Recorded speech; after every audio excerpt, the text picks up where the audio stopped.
एक ऐसी खतरनाक ड्रग जो दुनिया भर में लोगों की जिंदगी तबाह कर रही है। इसको इस्तेमाल करने वाले लोग ज़ॉम्बी बन जाते हैं। ये ड्रग अब तक हजारों लोगों की जान ले चुकी है। इस ड्रग का नाम ज़ाइलेज़ीन है, लेकिन इसको ज़ॉम्बी ड्रग भी कहते हैं। Xylazine, which is being cut into street drugs with deadly consequences. It's a deadly, skin-rotting zombie drug. Heaping further misery on the drug addiction crisis in America. Across the United States, and there is no question that it Tranq is the street name for fentanyl laced with the animal tranquilizer Xylazine. ये कहानी 1962 में शुरू हुई थी, जब एक company bear pharma ने इस ड्रग को बनाया था। ये एक नींद की दवाई के तौर पर इंट्रोड्यूस करवाई गई, लेकिन इस पर पाबंदी लग गई। दोस्तों, इसकी वजह ये थी कि ये दवाई इंसान के लिए इंतहाई खतरनाक थी। इससे इंसान का नर्वस सिस्टम तबाह हो सकता था। अब असूलन तो इस दवाई को वहीं खत्म हो जाना चाहिए था, लेकिन ऐसा हुआ नहीं। ये कंपनी वापस आ गई और अब ज़ाइलेज़ीन जानवरों के लिए इस्तेमाल होना शुरू हो गई।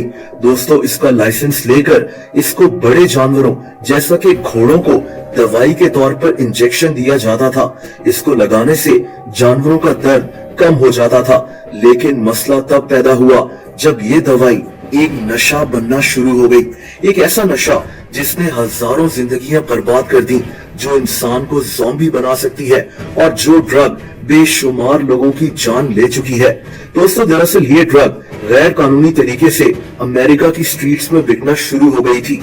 इसकी कीमत कम थी और यही वजह है कि नशा करने वाले लोग जो जानते हैं कि वो अपनी जिंदगी बर्बाद कर रहे हैं, वो इस ड्रग को खरीदना शुरू हो गए। दोस्तों, ये ड्रग इंसान के दिमाग की एक्टिविटी, ब्लड प्रेशर और हार्ट रेट को लो कर देती है। लेकिन इसको ज़ॉम्बी ड्रग क्यों कहा जाता है? पहली बात तो ये है कि इस ड्रग को इस्तेमाल करने वाले लोग ज़ॉम्बीज की तरह नजर आ रहे होते हैं। इनके चलने का स्टाइल, इनका चेहरा, सब कुछ। लेकिन बात यहाँ खत्म नहीं होती। दरअसल इस ड्रग को इस्तेमाल करने वाले लोगों के जिस्म सड़ना शुरू हो जाते हैं, जैसे इनके जिस्म को कोई अंदर से खा रहा हो। इनके जिस्म में जख्म बनते हैं और वो जख्म आहिस्ता आहिस्ता गलना शुरू हो जाते हैं, यहाँ तक कि इंसान किसी ज़ॉम्बी की तरह लगना शुरू हो जाता है। ये ड्रग इंसान के टिश्यूज को गलाना शुरू कर देती है, इसीलिए इसको ज़ॉम्बी ड्रग कहा जाता है। आखिर में या तो इंसान मर जाता है या फिर इसे अपने जिस्म के किसी अज़ा को कटवाना पड़ता है।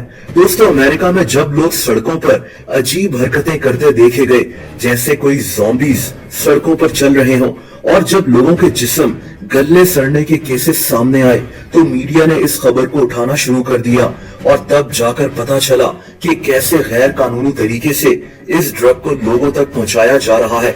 दोस्तों, रिसेंटली इंग्लैंड में भी एक ऐसा केस सामने आ गया जब कार्ल रॉबर्टन नाम का एक 43 साल आदमी ज़ाइलेज़ीन इस्तेमाल करने की वजह से मर गया था। यही वजह है कि अब दुनिया में कई मुल्क इसको रोकने के लिए इकदामात उठा रहे हैं। अमेरिका में इसको एक खतरा करार देकर इस पर मुकम्मल तौर पर पाबंदी लगा दी गई है। वहाँ पुलिस इसको बेचने वालों के खिलाफ सख्त एक्शन भी ले रही है, लेकिन इसका ये मतलब नहीं है कि इस ड्रग का इस्तेमाल रुक गया है।